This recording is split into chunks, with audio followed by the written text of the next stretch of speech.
നമുക്ക് അത്താഴത്തിന് ഇന്ന് ചിക്കൻ കറി വെക്കാം. ചിക്കൻ കറിയും കപ്പയാണ് ഇന്ന് വൈകിട്ട് കഴിക്കാൻ വേണ്ടിയിട്ട്. അപ്പോൾ വൈകുന്നേരം ചിക്കനൊക്കെ മേടിച്ചുകൊണ്ട് വന്നു. അതൊക്കെ ഞാൻ വൃത്തിയാക്കി സെറ്റാക്കി വെച്ചിട്ടുണ്ട്. ഇഞ്ചിയും വെളുത്തുള്ളി സവോള എല്ലാം അരിഞ്ഞ് സെറ്റാക്കി വെച്ചു. അപ്പോൾ നമുക്ക് കറി വെക്കാൻ വേണ്ടി പാത്രം അടുപ്പിൽ വെച്ച് ചൂടായി എണ്ണ ഒഴിച്ചു. എണ്ണ ചൂടായി കഴിയുമ്പോഴത്തേക്കും കടുകും എല്ലാം പൊട്ടി കഴിയുമ്പോൾ സവോള ആദ്യം ഇടും. സവോള ഇട്ട് കഴിയുമ്പോൾ നമുക്ക് ഇഞ്ചിയും വെളുത്തുള്ളി ഇട്ട് വഴറ്റി നമുക്ക് മസാലപ്പൊടിയെല്ലാം ചേർക്കാം. അപ്പോൾ ചിക്കൻ കറി വെക്കുന്നത് ഞാൻ പറഞ്ഞു തരേണ്ട കാര്യമില്ലല്ലോ. അപ്പോൾ നമുക്ക് കാണാം.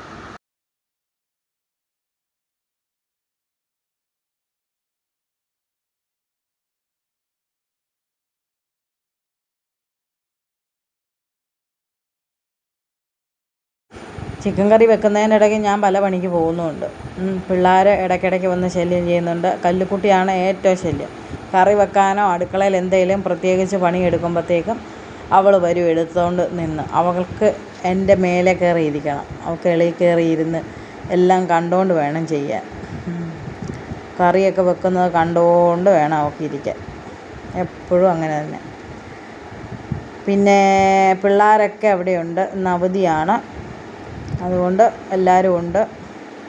അപ്പോൾ വൈകിട്ടത്തെ ഭക്ഷണം ഇന്ന് കുശാൽ.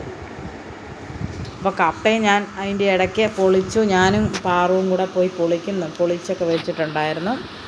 അത് ഞാൻ ഞുറുക്കുന്നുണ്ട്. ഞുറുക്കി കഴിഞ്ഞ് കപ്പയൊക്കെ വേവിച്ച് ഞങ്ങൾ വാഴയിലക്കകത്താണ് കഴിച്ചത്. ആ വീഡിയോ ഒന്നും എടുക്കാൻ പറ്റിയില്ല. കല്ലുക്കുട്ടി ഭയങ്കര വഴക്കായിരുന്നു. അങ്ങനെ ഇപ്പോൾ ചിക്കൻ കറി സെറ്റായി. ചിക്കൻ കറിക്കകത്തോട്ട് സവോള ഇഞ്ചി എല്ലാം വഴണ്ട് കഴിഞ്ഞപ്പോഴത്തേക്കും ഞാൻ രമ്പയില ഇട്ടിട്ടുണ്ട്. ഞങ്ങളത് ചിക്കൻ കറി വെക്കുമ്പോൾ എപ്പോഴും ഇടുന്നത്. അപ്പം ചിക്കൻ കറിയോ പിന്നെന്താ മുട്ടക്കറിയോ സാമ്പാറോ അതിനകത്തൊക്കെ ഇടും. നല്ല ടേസ്റ്റാണ് അത് വെക്കുന്നതിനകത്ത് ഇടുന്നതിൽ. അങ്ങനെ മസാലപ്പൊടിയെല്ലാം ഇട്ട് നന്നായിട്ട് വഴറ്റണം. എനിക്ക് ചിക്കൻ കറി നല്ല കളറിലിരിക്കുന്ന നല്ല രസമാണ്. പക്ഷേ എൻ്റെ ക്യാമറയ്ക്കകത്ത് ചിക്കൻ കറി വെച്ച് കഴിഞ്ഞപ്പോഴത്തേക്കും ഒരു കളറില്ലാത്ത പോലെ തോന്നി. പക്ഷേ നല്ല കളറുണ്ടായിരുന്നു.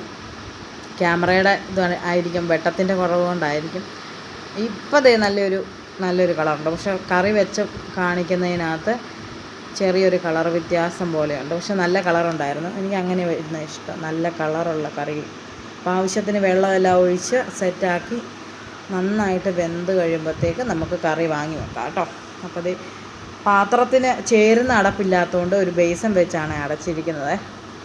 അപ്പം കറി നല്ല തിളച്ച് വന്നിട്ടുണ്ട്. കറി ആയിട്ടില്ല, കറി നല്ലതായിട്ട് തിളച്ച് വന്നു കഴിഞ്ഞ് ഒന്ന് ഇളക്കിയിട്ടിട്ട് വീണ്ടും നമുക്ക് മൂടി വെക്കാം. അതിൻ്റെ ഇടയ്ക്ക് ഞാൻ കപ്പ കൊത്താൻ പോയിട്ടുണ്ട്. കപ്പ കൊത്തി വെച്ച് കഴിഞ്ഞ് നല്ല കപ്പയായിരുന്നു കേട്ടോ. നല്ല കുറേ നാൾക്ക് ശേഷമാണ് നല്ല കപ്പ കിട്ടി. അങ്ങനെ കറിയെല്ലാം സെറ്റായി. ഞങ്ങൾ കപ്പയും കോഴിക്കറിയും കൂടെ കൂട്ടി കഴിക്കാൻ